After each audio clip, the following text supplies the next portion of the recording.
ओम श्री परमात्मने नमः। ओम नमो भगवते वासुदेवाय। जेठ मास महात्म्य अध्याय 13 की पावन कथा में हम आज सुन रहे हैं शगर पुत्र के नाश का वर्णन। स्कंद जी इस कथा को सुनाते हुए ऋषियों से कहने लगे कि हे ब्राह्मणों, जब इंद्र ने यज्ञ का सब वृतांत विष्णु जी से जाकर कहा, तब भगवान विष्णु ने मन से ध्यान करके इंद्र से निश्चित होकर इस प्रकार कहा। विष्णु भगवान बोले कि हे इंद्र, मुझको और समर्थ शिवजी को उन लोगों ने नहीं बुलाया, इसलिए मैं तुमको एक उपाय बताता हूँ, तुम उस उपाय को करो। हे सुमत, मैं तुमको अदृश्य करने वाली विद्या देता हूँ, तुम पवित्र होकर उस विद्या को ग्रहण करो और निर्भय होकर फिर जाकर विधि से उस विद्या का जाप करो और फिर सावधानी से यज्ञ के घोड़े का हरण करो। तत्पश्चात सावधानी पूर्वक कपिल ऋषि के आश्रम में जाओ। वहां सब देखकर घोड़े को वहां छोड़कर स्वर्ग में जाकर पूर्ववत अपना कार्य करो, अन्यथा राजा सगर यज्ञ के बल से बलान्वित होकर सबको मारेंगे। भगवान के ऐसे वचन सुनकर इंद्र ने विधिवत स्नान किया और अदृश्य कारिणी विद्या को ग्रहण करके सर्वप्रथम मधुसूदन भगवान को प्रणाम किया और उनसे पूछा कि हे भगवान, कपिल मुनि कहाँ पर हैं? श्री भगवान तब कहने लगे इंद्र से कि कलिंग देश से पूर्व की तरफ पृथ्वी के अंदर गुफा में कपिल ऋषि ने पाताल के समान भूग्रह अर्थात तहखाना बना रखा है। उसी भूग्रह में ध्यान अवस्थित होकर कपिल मुनि रहते हैं। सारी बात सुनकर इंद्र यज्ञ के घोड़े के पास गए और भगवान विष्णु के उपदिष्ट विद्या का ऋषि देवता के सहित जप करते हुए यज्ञ के घोड़े को लेकर शीघ्र वहां से चले गए। परंतु यह वार्ता किसी को भी कुछ मालूम ही न हो सकी।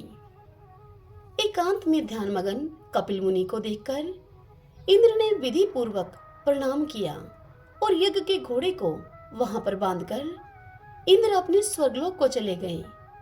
परंतु मन में फिर भी शंका बनी ही रही।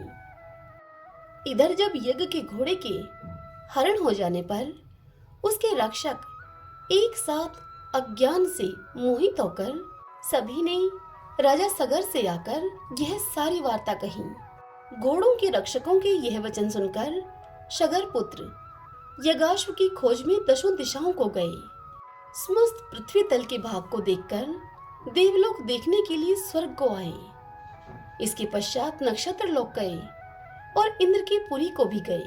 संशय में पड़कर व्याकुल सगर पुत्र इंद्र के प्रत्येक ग्रह में, दूसरों के ग्रह तथा नगर में, अटारी, समस्त शाला, वन, उपवन, दिक्पालों के लोक में, तदंतर ब्रह्मालोक में, कैलाश लोक में, हिमवान तथा अनेकों मेरु पर्वतों पर, समस्त गुफाओं में तथा शिखर गंधर्व लोक में, यज्ञ लोक में, सब जगह देखने के पश्चात राजा सगर के पुत्र विष्णु लोक में गए। इस प्रकार सगर पुत्र सभी लोकों में घूमे, परंतु यज्ञ के घोड़े का कहीं उन्हें पता ही न लगा। फिर वह पाताल लोक को गए और 7 पातालों को देखा उन्होंने। तदंतर वह निराश होकर अपने शिविर में गए। सब दुखी होकर प्राण त्यागने को तैयार हो गए अब, और सभी काल से प्रेरित होकर पृथ्वी को खोदने लगे।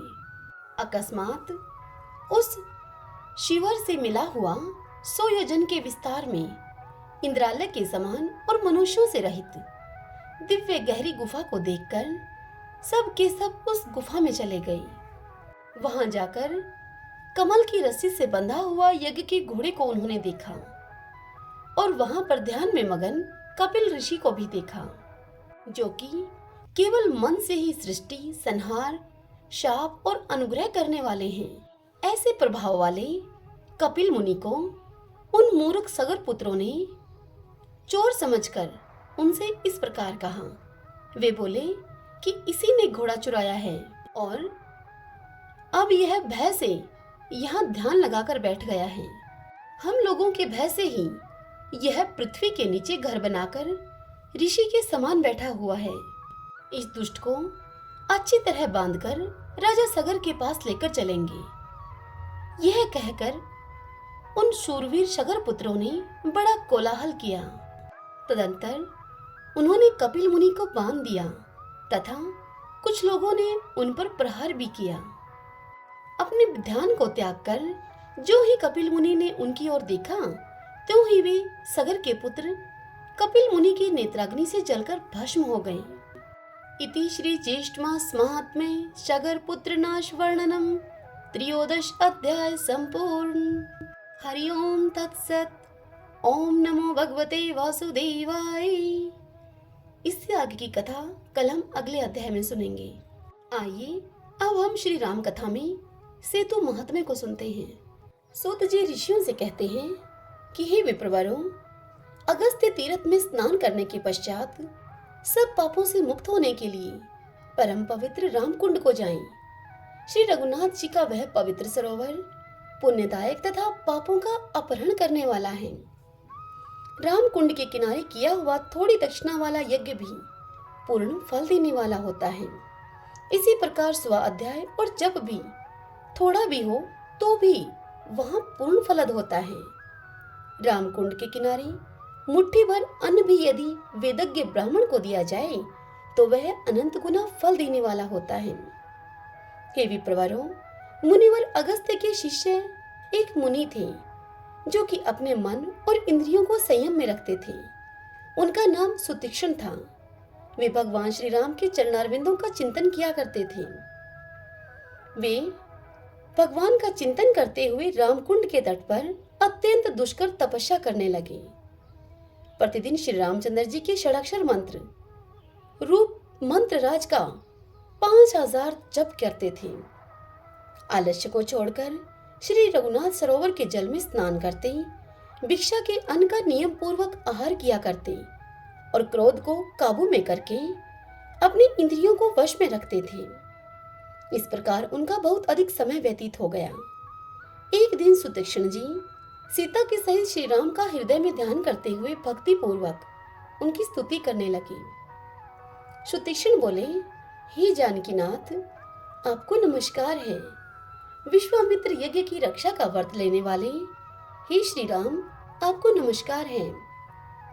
हे कौशल्यानंदन, आपको नमस्कार है। विश्वामित्र जी के परम प्रिय, आपको नमस्कार है, आपको प्रणाम है। शिव धनुष को भंग करने वाले हे रघुवीर, आपको नमस्कार है। दशरथ नंदन हे विष्णु, आप परशुराम जी को जीतने वाले हैं, आपको प्रणाम है। समुद्र के गर्भ को हरने वाले और उसमें सेतु निर्माण करने वाले, आपको प्रणाम है। इस प्रकार सुतीक्ष्ण जी श्री रामचंद्र जी में चित्त को लगाकर प्रतिदिन उनकी स्तुति करते हुए अपना समय बिताते थे।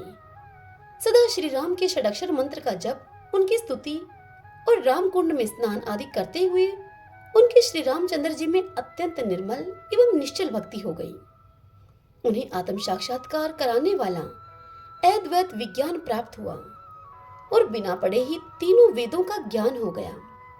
बिना सुनी हुई बात को भी जान लेना, दूसरे के शरीर में प्रवेश करना, आकाश में विचरण करना, समस्त कलाओं में निपुण हो जाना, जो शास्त्र कभी उन्होंने पढ़े ही न थे, नहीं सुने गए थे उनके द्वारा, उनका भी बिना गुरु के ही उन्हें ज्ञान हो जाना, सब लोकों में बेरोक टोक आना जाना, इंद्रियातीत विषयों का भी साक्षात्कार होना, देवताओं से वार्तालाप होना, चींटी आदि जंतुओं की भी बातें समझ लेना तथा ब्रह्मा विष्णु और शिव के लोक में भी चला जाना इत्यादि जो योगियों को प्राप्त होने वाले एवं अन्य दुर्लभ सिद्धियां हैं, वे सभी श्री राम तीर्थ के सेवन से सुतीक्ष्ण जी को प्राप्त हो गई थी।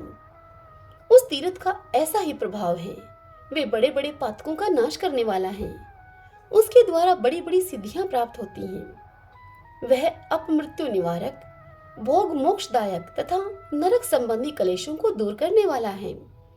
वह तीर्थ सदा श्री रामचंद्र जी की भक्ति को देने वाला तथा संसार बंधन का नाश करने वाला है। राम तीर्थ के तट पर समस्त लोगों पर अनुग्रह की इच्छा से महान शिवलिंग प्रकट हुआ है। उस तीर्थ में स्नान करके उक्त शिवलिंग का दर्शन करने से मनुष्यों को मोक्ष तक प्राप्त हो जाता है। फिर अन्य विभूतियों की तो बात ही क्या है। तारक ब्रह्मा श्री रामचंद्र जी के तीर्थ में स्नान करने के अनंतर चित्त को एकाग्र करके श्री लक्ष्मण जी के तीर्थ में जाएं। उसमें स्नान करके सब पापों से मुक्त हुआ मनुष्य निर्मल मुक्ति को प्राप्त होता है। लक्ष्मण तीर्थ के तट पर जो उनके मंत्र का जप करता है वह सब शास्त्रों का विद्वान और चारों वेदों का ज्ञाता होता है। उसके तट पर लक्ष्मण जी ने महान शिवलिंग की स्थापना की है, जो उस तीर्थ में स्नान करके लक्ष्मणेश्वर का सेवन करता है वह इस संसार में दरिद्रता, रोग और संसार बंधन से मुक्त हो जाता है। लक्ष्मण जी के महान तीर्थ में स्नान करके अपने चित्त की शुद्धि के लिए जटा तीर्थ में जाना चाहिए। पूर्व काल में साक्षात भगवान शंकर ने गंधमादन पर्वत पर सबके उपकार के लिए इस अज्ञान नाशक तीर्थ को प्रकट किया है। रावण के मारे जाने पर धर्मात्मा भगवान श्री रामचंद्र जी ने जिस जल में अपनी जटा को धोया था वही जटा तीर्थ कहलाता है।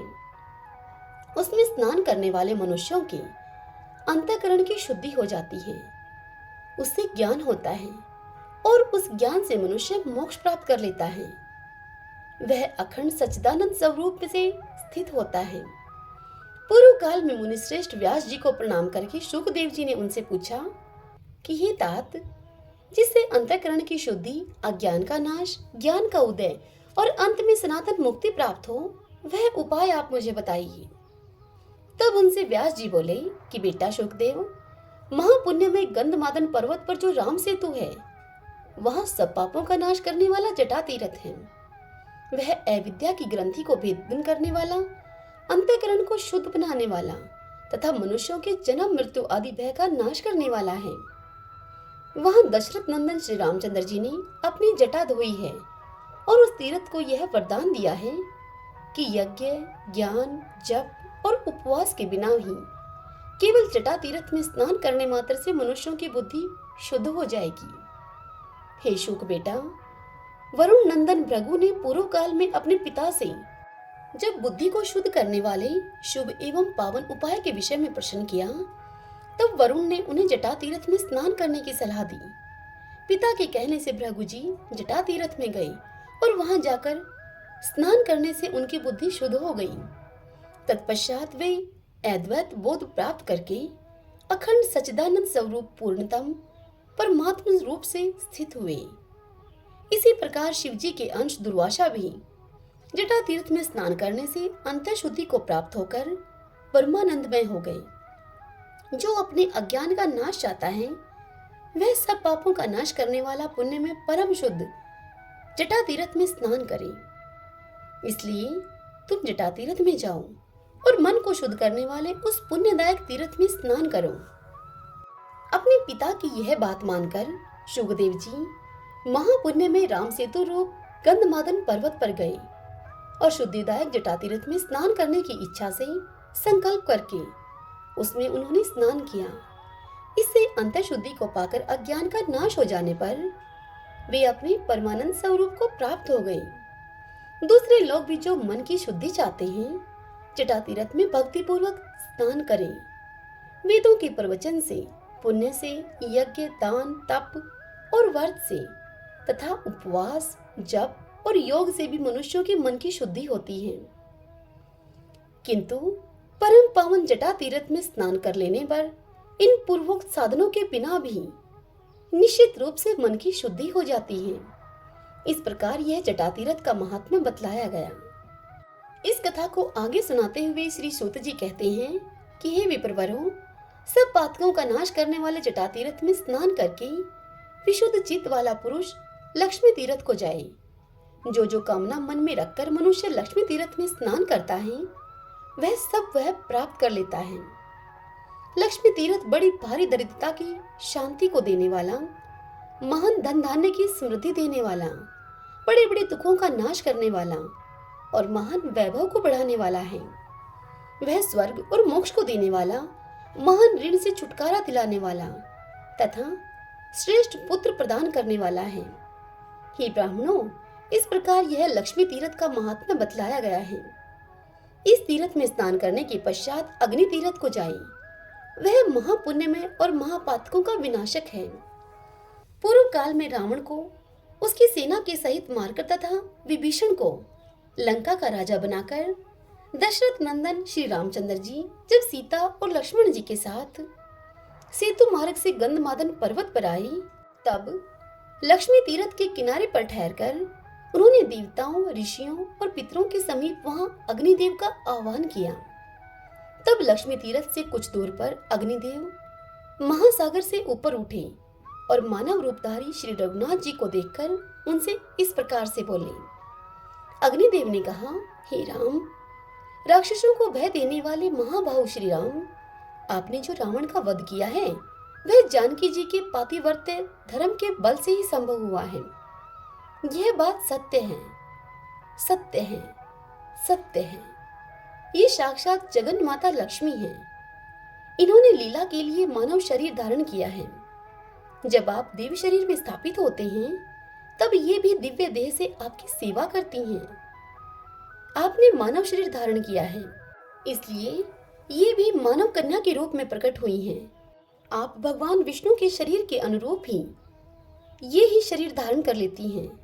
हे जगत स्वामिन, हे देवादिदेव, हे जनार्दन, आप जब जब अवतार धारण करते हैं तब तब ये आपकी सहायिका होती हैं। जब आप भृगुनंदन परशुराम के रूप में अवतीर्ण हुए थे, तब ये धरणी नाम से प्रकट हुई थी। इस समय आपके साथ ये जनक नंदिनी सीता के रूप में प्रकट हुई हैं, और भविष्य में जब आप श्री कृष्ण का अवतार लेंगे तब ये रुक्मिणी होंगी। इसी प्रकार अन्य अन्य अवतारों में भी ये आपकी सहायिका होती हैं। अतः हे रघुनंदन, आप मेरे कहने से इन्हें आदरपूर्वक ग्रहण करें। अग्नि का ये वचन सुनकर देवताओं और महर्षियों ने दशरथ नंदन श्री राम और जनक नंदिनी सीता की बारंबार प्रशंसा की। श्री रामचंद्र जी ने अग्नि के साक्षी देने से परम निर्मल सती साध्वी सीता को ग्रहण किया। जिस स्थान पर अग्निदेव प्रकट हुए उसी को अग्नि तीर्थ समझो। अग्नि के प्रकट होने से ही उसका नाम अग्नि तीर्थ हुआ। उस मोक्षदायक तीर्थ में भक्ति पूर्वक स्नान करके मनुष्य उपवास पूर्वक वेद वेता ब्राह्मणों को भोजन करावे, उन्हें वस्त्र और धन दे। ऐसा करने से वह सब पापों से मुक्त होकर भगवान विष्णु का सायुज्य प्राप्त कर लेता है। पूर्व काल की बात है, पाटलिपुत्र में पशुमान नामक एक वैश्य रहते थे। वे सदा धर्म में तत्पर और ब्राह्मणों की सेवा में संलग्न रहा करते थे। सदा कृषि और गो रक्षा करते हुए पशुमान बाजार की गलियों में धर्मतः स्वर्ण आदि का विक्रय किया करते थे। उनकी 3 स्त्रियां थीं जो सदा पति की सेवा में लगी रहती थीं। उन तीनों स्त्रियों से सुपन्ने आदि 8 पुत्र उत्पन्न हुए। वे जब 5 वर्ष के हो गए तब उन्हें कर्तव्य की शिक्षा दी जाने लगी। वे धीरे धीरे खेती, गौरक्षा और व्यापार का काम भली भांति सीख गए। सुपन्ने आदि 7 पुत्र पिता की बातें सुनते और पशुमान जो कहते उस कार्य को वे तत्काल पूरा करते थे। उन्होंने सोने के कारोबार में भी अत्यंत कुशलता प्राप्त कर ली। किंतु वैश्य का 8वां पुत्र दुष्पन्ने बचपन से ही खोटे मार्ग पर चलने लगा। वह पिता की बात नहीं सुनता था। दुष्पन्ने बाल्यकाल से ही बालकों को सताया करता था। पुष्मान ने उसे दुष्कर्म परायण देखकर भी यह नादान है ऐसा समझकर उसकी उपेक्षा कर दी। तदंतर वैश्य के 8वां पुत्र युवावस्था को प्राप्त हुए। 8वां पुत्र दुष्पन्ने नगर के बालकों को दोनों हाथों में पकड़ लेता और कुआं, नदी या तालाब आदि में फेंक देता था। उसके इस दुष्चरित्र को कोई नहीं जानता था। जल में उनका शव देखकर लोग उनका संस्कार कर देते थे। तब पुरवासियों ने आकर राजा से यह वृतांत निवेदन किया। उनका यह वचन सुनकर राजा ने ग्राम रक्षकों को बुलाया और उन्हें यह आज्ञा दी कि बालकों की मृत्यु का क्या कारण है, तुम इसका पता लगाओ। तब ग्राम रक्षक बालकों के मारे जाने का रहस्य का पता लगाने लगे, किंतु बहुत खोज करने पर भी उन्हें उस बाल घातक का कुछ पता न लगा। वे डरते हुए राजा के पास गए और राजा से बोले कि महाराज, हम बहुत खोज करने पर भी यह नहीं जान सके कि कौन इस नगर में रहकर निरंतर बालकों की हत्या करता है। तदंतर किसी समय वह वैश्य बालक अन्य 5 बालकों के साथ कमल निकालकर ले आने के बहाने से सरोवर के निकट गया। वहां उसने उन बालकों को जबरदस्ती पकड़कर पानी में डुबो दिया। वे बालक चीखते चिल्लाते रहे, तो भी उस क्रूर आत्मा ने उन्हें कंठ तक पानी में ले जाकर डुबा दिया। उन सबको मरा हुआ जानकर दुष्पन्न शीघ्र अपने घर को चला गया। उन 5 बालकों के पिता अपने पुत्रों को नगर में ढूंढने लगे। वे 5 बालक अधिक छोटे नहीं थे। पानी में डाल देने पर भी वे मर न सके। धीरे धीरे सरोवर के किनारे वे आ गए और वहीं पर घूमते रहे। इतने में ही अपने बंधुओं के द्वारा नाम ले लेकर पुकारने की आवाज उन्हें दूर से सुनाई दी। तब उन्होंने भी जोर से बोलकर अपने बंधुओं को उत्तर दिया। बालकों की आवाज सुनकर उनके पिता सरोवर के तट के निकट गए। वहां उन्हें जीवित देखकर उन सबको बड़ा ही हर्ष हुआ। फिर पिता आदि ने उन बालकों से पूछा कि तुम्हारी ऐसी दशा क्यों हुई। तब उन बालकों ने दुष्पन्न के उस दुष्कर्म का सारा वृतांत अपने बंधुओं को कह सुनाया। यह बात जानकर पुरवासियों ने राजा को इसकी सूचना दी। राजा ने पशुमान को बुलाकर कहा कि हे पशुमान, यह नगर बहुत से बालकों से भरा पूरा है, किंतु तुम्हारे दुरात्मा पुत्र ने इसे प्राय सूना कर दिया है। अभी अभी इन बालकों को उसने जल में डुबो दिया था, परंतु दैव योग से ये जीवित निकल आए हैं। बताओ इस समय क्या करना चाहिए? मैं तुम्ही से पूछता हूँ, क्योंकि तुम सदा धर्म में तत्पर रहा करते हो। राजा के इस प्रकार कहने पर धर्मज्ञ पशुमान ने कहा कि हे राजन, जिसने सारे नगर को सुना कर दिया है वह वध के ही योग्य है। इस विषय में कुछ पूछने की बात ही नहीं है। यह अत्यंत पापात्मा मेरा पुत्र नहीं, मेरा शत्रु ही है, जिसने इस नगर को बालकों से खाली कर दिया है। इस दुष्ट के उद्धार का मुझे कोई उपाय नहीं दिखाई देता। मैं सच कहता हूँ, इस दुष्ट आत्मा को प्राणदंड दिया जाए। पशुमान का यह वचन सुनकर समस्त पुरवासी पशुमान की प्रशंसा करते हुए राजा से इस प्रकार बोले। पुरवासी बोले कि हे महाराज, इस दुष्ट को मारा न जाए, अपितु चुपचाप नगर से निकाल दिया जाए। पुरवासियों की यह बात सुनकर राजा ने दुष्पन्न को बुलाकर कहा कि ओ दुष्ट आत्मन, तू शीघ्र हमारे राज्य से बाहर चला जा। यदि तू यहाँ रहेगा तो मैं तेरा वध कर डालूंगा। इस प्रकार डांट डपट कर राजा ने दूतों के द्वारा उसे नगर से निर्वासित कर दिया। तदंतर दुष्पन्न भयभीत होकर उस देश को छोड़कर मुनि मंडली से युक्त वन में चला गया। वहां जाकर भी उसने एक मुनि के बालक को जल में डुबो दिया। कुछ बालक खेलने के लिए गए हुए थे। उन्होंने उस बालक को मरा हुआ देखकर अत्यंत दुखी होकर उसके पिता से यह समाचार कहा। तब उग्र शर्वा ने बालकों से अपने पुत्र के मारे जाने का समाचार सुनकर तप के प्रभाव से दुष्पन्न के चरित्र को जान लिया और उसे श्राप देते हुए इस प्रकार कहा। उग्र शर्वा मुनि ने कहा कि अरे, तूने मेरे पुत्र को पानी में फेंककर मार डाला है, इसलिए तेरी मृत्यु भी जल में डूबने से होगी और मरने के बाद तू दीर्घकाल तक पिशाच बना रहेगा।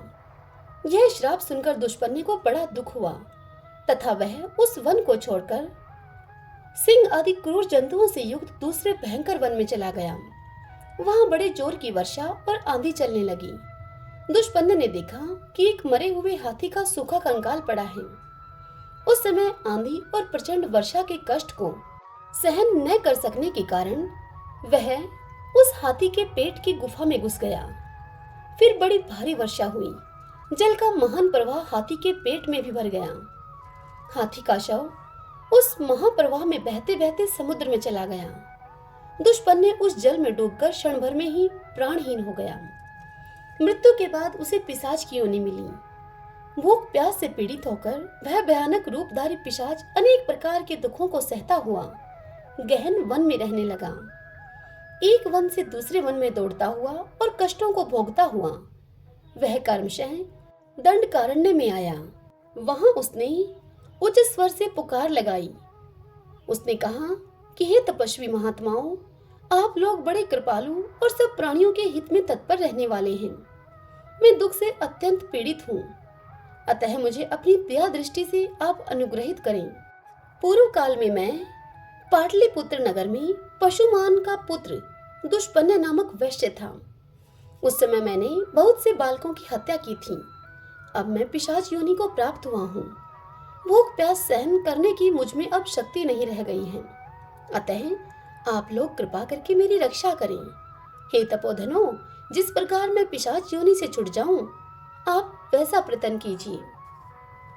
पिशाच का यह वचन सुनकर तपस्वी मुनियों ने महर्षि अगस्त्य जी से इस प्रकार कहा। मुनियों ने कहा कि हे अगस्त्य जी, हे भगवान, इस पिशाच के उद्धार का आप कोई उपाय बतलाइए। तब अगस्त्य जी ने अपने प्रिय शिष्य सुतीक्ष्ण को बुलाकर कहा कि हे वत्स सुतीक्ष्ण, तुम शीघ्र गंधमादन पर्वत पर चले जाओ। वहां सब पापों का नाश करने वाला महान अग्नि तीर्थ है। हे महामते, इस पिशाच के उद्धार के उद्देश्य से तुम उस तीर्थ में स्नान करो। अगस्त्य जी के ऐसा कहने पर सुतीक्ष्ण जी गंधमादन पर्वत पर गए और अग्नि तीर्थ में जाकर पिशाच के लिए स्नान का संकल्प करके वहां उन्होंने 3 दिन तक नियम पूर्वक स्नान किया।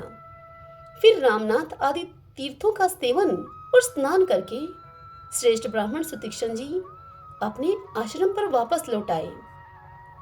उस तीर्थ में स्नान के प्रभाव से वह पिशाच शीघ्र ही दिव्य देह को प्राप्त हुआ और सुतीक्ष्ण, अगस्त्य तथा अन्य तपोधनों को बारंबार प्रणाम करके उनकी आज्ञा लेकर प्रसन्नता पूर्वक स्वर्गलोक को चला गया। जय सिया राम। ओम नमो भगवते वासुदेवाय।